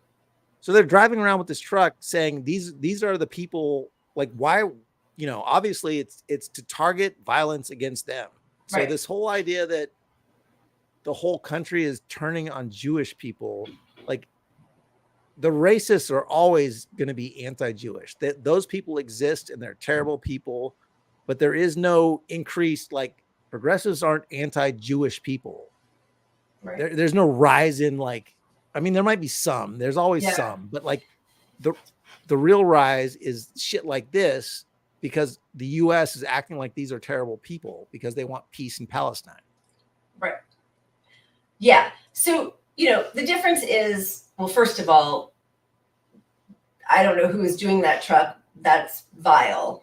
But certainly in our government, people are equating being pro-Palestinian and anti-genocide with being a terrorist. And again, I will say that, like, sorry, but if Hamas are terrorists, and great, I agree. Yes, they are. But then so is the Israeli government and the IDF. Like, I don't see why they aren't being labeled terrorists either, with way more power and way more support. Instagram, And it's from the government. From it's the not government, from when a it's terrorist group. institutionalized. The government is killing kids galore, openly admitting that they are strategically not avoiding killing kids, Right. killing their own hostages. They're trying to wipe these people off the map, and it's from the government. I don't care if the terrorist group has the same exact feelings. You don't kill an entire country because of the worst people in the country, if you want to put them in that at that level. Yes. Or you're the villain. That's it. Yeah. We can't stop Hamas from what they did. We can stop Israel from what they're doing. Right. Exactly. This Instagram it apologizes for adding terrorist to some Palestinian user bios. Is that that's Meta, right? That's Zuckerberg. Sorry about that.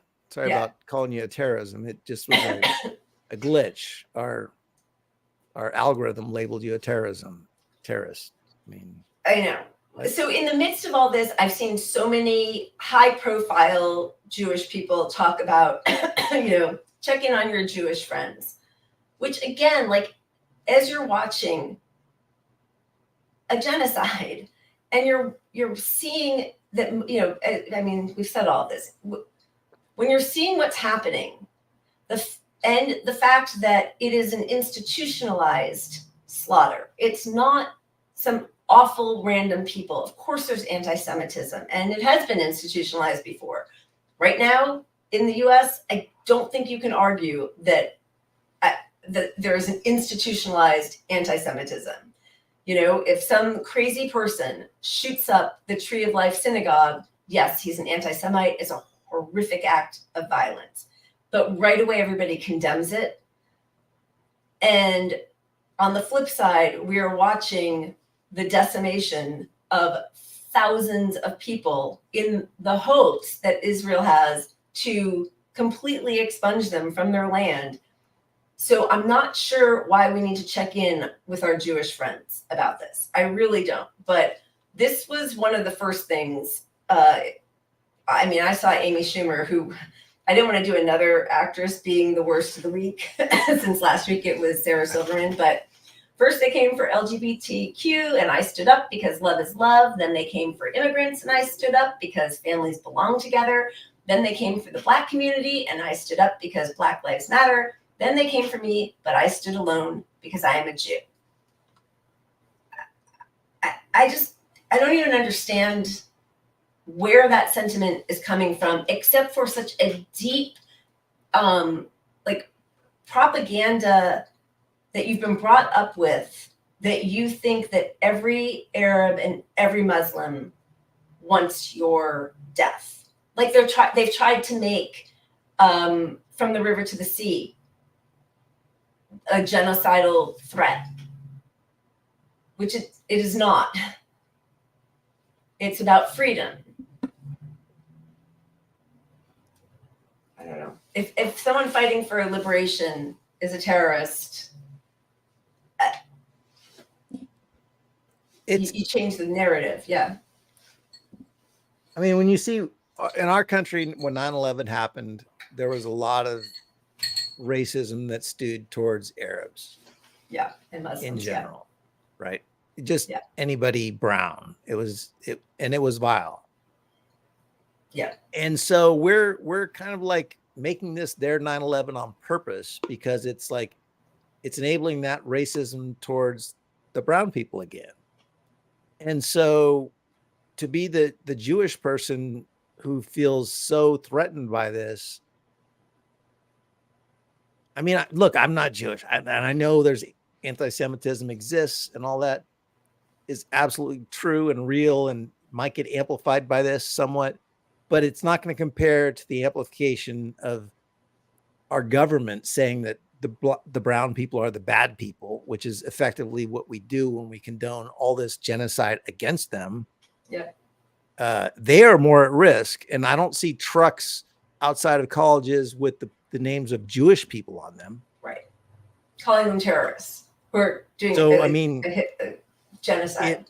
If that's what you're here to protect, and Biden administration keeps going out and saying we're here to protect all people, here's something we did in 1974 when I was president, or was senator. Right. It's to protect all people. Well, why aren't you calling on that truck like that? If that truck had Jewish names on it, it would be front and center on the news every day as like, this is why we need to give them $10 billion more dollars. Right. And that's like the second or third time that truck's come around. It's still out there. It's not, yeah. It's not banned. It's not, and freedom of speech, maybe it should be allowed to. I don't know. I don't think so, but. Well, I don't think are you allowed to dox private people, like non-public figures like that? I don't know, but yeah. And especially students, like I think those are students at the campus. So I don't know. Whether you're allowed to or not, I would be allowed to punch the shit out of whoever's driving that car and Molotov cocktail it. And that's why you should wear your mask, folks. COVID. Wear your mask. Yeah, we're going to bring it back to COVID. I wanted to just end the Israel segment on, not her, because who the hell cares? Meghan McCain. Wait a minute. Worst of it. Wait, we already did worst of the week. Is that for Meghan McCain? Also for Amy Schumer. And for Amy Schumer. I'm going to give a close second, though, to Mayim Bialik, because people think of her as being a really intelligent, I think she has like a PhD from UCLA. And she's super smart. She's got patents galore. She's a medical, brilliant, whatever, science Jeopardy person. Host. Yeah. She put out a 10-minute video yesterday about checking on your Jewish friends and not feeling safe and saying, we want a Jewish genocide was echoed in the quad of Royce Hall at UCLA. And I have seen people now repost her video and talk about those chants, those genocidal chants. But that is not what they were saying. And I pulled the clip, which we're not going to show because we didn't have enough space in this stupid StreamYard, but it was Israel, you can't hide. I'm going to get this. We charge you with genocide. Those were the words over and over.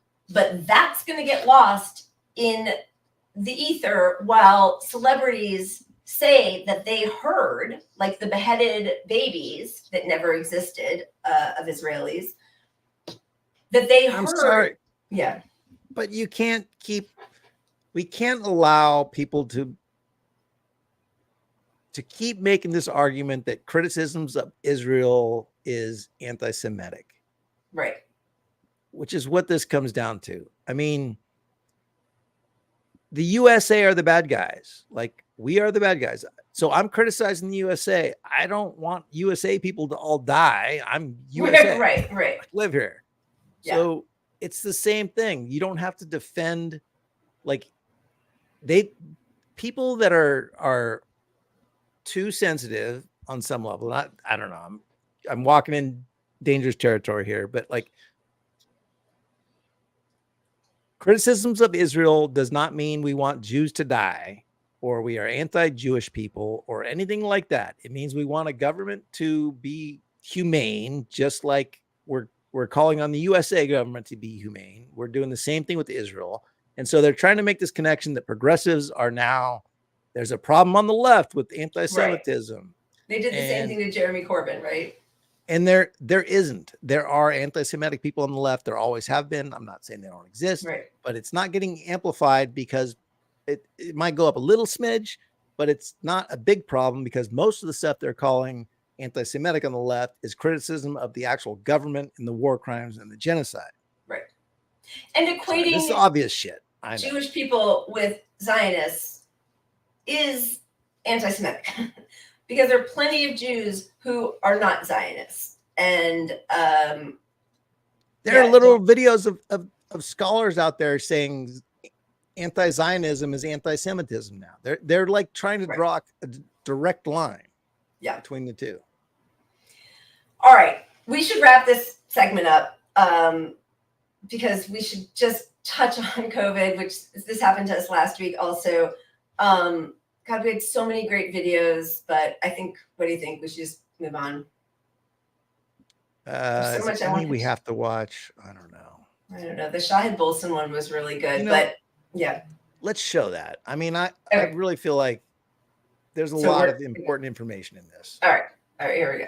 And everyone today who is rallying behind Israel is going to lose. I mean, obviously they're going to lose. Because rallying behind Israel just shows that you are still stuck in this old colonialist, imperialist, racist, Western supremacist mentality that the entire global South rejects. And frankly, not just the global South. I mean, there are huge numbers of people in the West itself who reject this. The majority of people on Earth reject this. So you see, you're showing the whole global South, you're showing the whole world that you can't change, that you're the same as you ever were. I think the West, and America in particular, needs to understand that the whole world is seeing you for what you are. Your stance on Palestine makes it starkly obvious to everyone that you are not actually mature or developed enough to deserve a leadership role in world affairs, and certainly not in the affairs of the global South. Certainly not in all of the countries that have been your victims all these years. I mean, there's no repentance on your part. There's no contrition. There's no moral improvement or change in you. You are exactly the same people who wiped out the Native Americans. You're the same people who regarded Africans as subhumans. You're the same people who murdered hundreds of thousands of Japanese civilians in a matter of seconds at Hiroshima and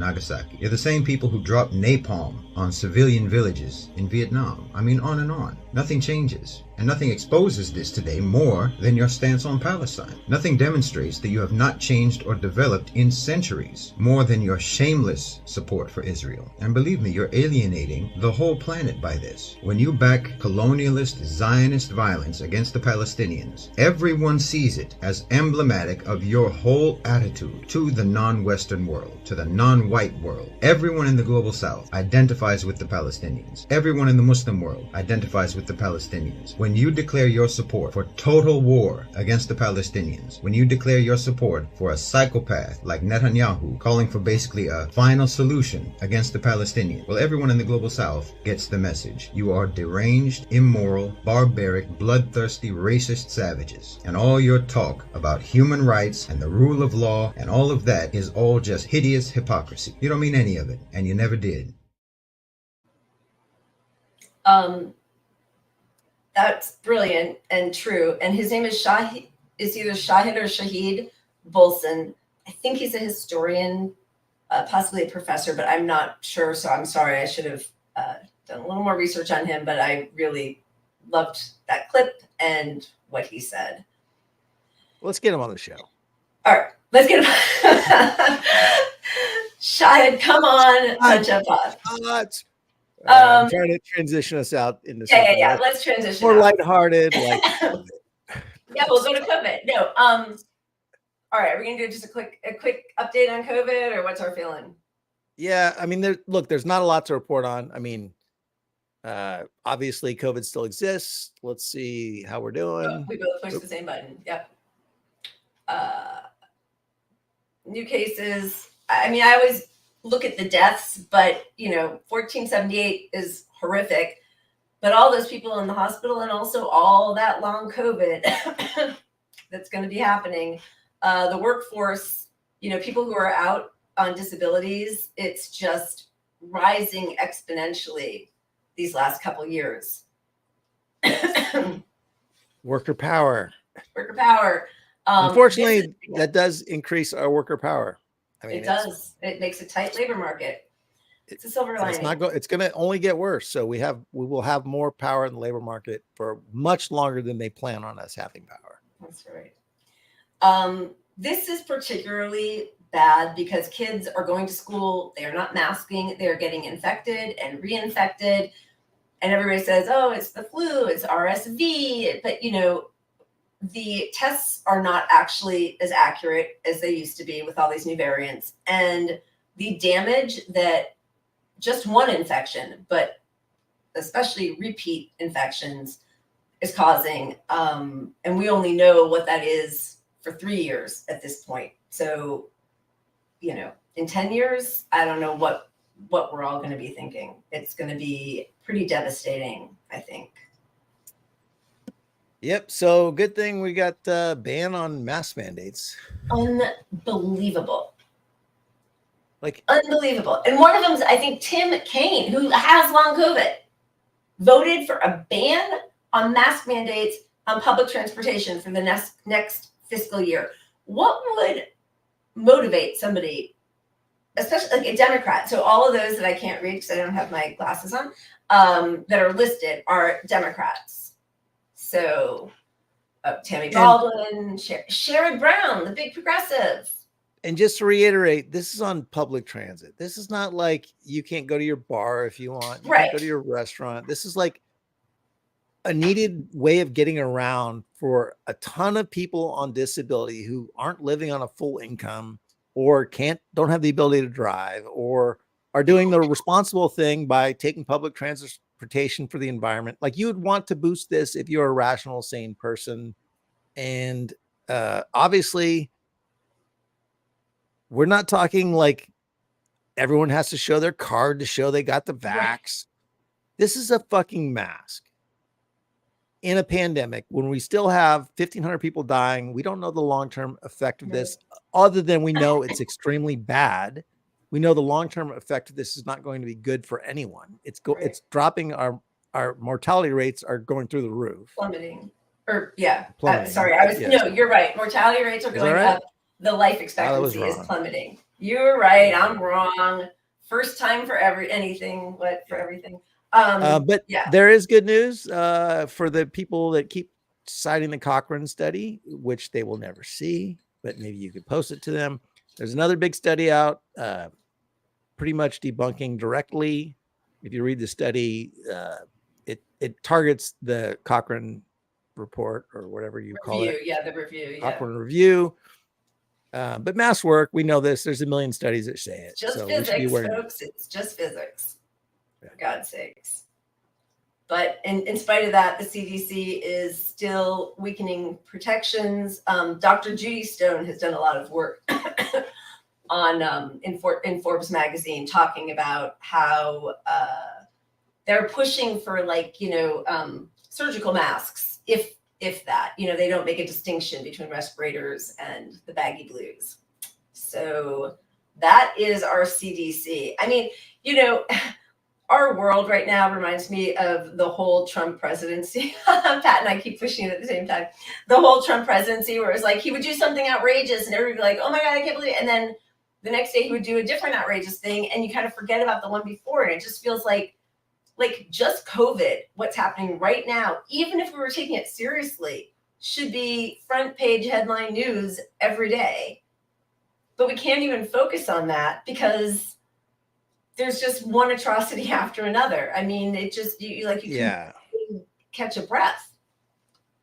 Well, and I hate to take things back to electoral politics, but Joe Biden is an old school electoral politics kind of guy. He's old school. You start a war, it helps your numbers, So he's doubling down on this all to try to rebuild his credibility and shot at a presidency in 2024.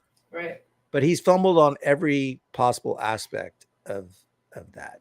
And COVID, distracting people from COVID, the people that care about COVID lost loved ones. They're not going to vote for him. Disabled people or people vulnerable to COVID Right. I mean, everyone is vulnerable, but the people that clearly know if I get COVID, it's bad news for me. Right. They're not looking at him as any different than any Republican administration. So that they may not vote for Trump or the right side, but they're not going to like, hey, I gotta vote for Biden or else we're gonna have bad COVID policy. We have bad COVID policy. Right. Yeah. I mean, seriously, everything that liberals were terrified, well, that they pretended that they cared about under Trump, Biden continued or doubled down on, whether it was COVID, the building the wall, the environmental drilling, the money for cops, the money for war, World War III. So yeah, I don't really know what he has. There's Mike always seems to know when we're going to wrap the show up. I know. All right. He's got a good sense of that. This was a really long show and it was, massively depressing and we didn't get to enough in between timeline cleanses to make us feel better along the way. And all our shots they've basically worn off. I got to go drink my bottle of Pinot Noir now. But we wanted to leave with our one good thing, which, it's the same thing we always come back to, which is direct action. That's all we got. That's where our power is. Thank goodness and all my love to Code Pink because they put their money where their mouths are. So cheers to everyone. We're gonna go out with the video, but appreciate you and please stay COVID safe still. Mask up. It's not that fucking hard. Cheers. Keep punching up and direct action works. We'll see y'all next week. Thank you very much, Chair Murray, Vice Chair Collins, distinguished members of the Appropriations Committee. Thank you for this opportunity to testify before you today.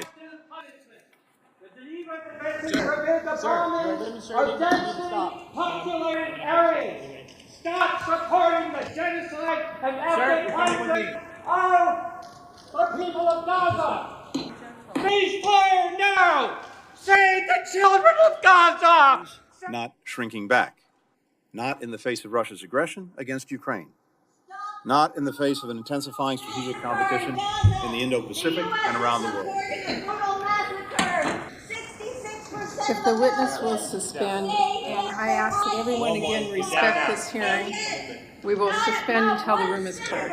As in so much that we do to advance America's national security, our defense, our diplomacy, our development must work hand in hand. Committee will suspend. And again, I appreciate that people feel passionately about these issues. I would ask that you respect our witnesses and our committee members and allow the American people to hear their testimony. We will pause until the room is cleared. 300 people in Gaza. I know that several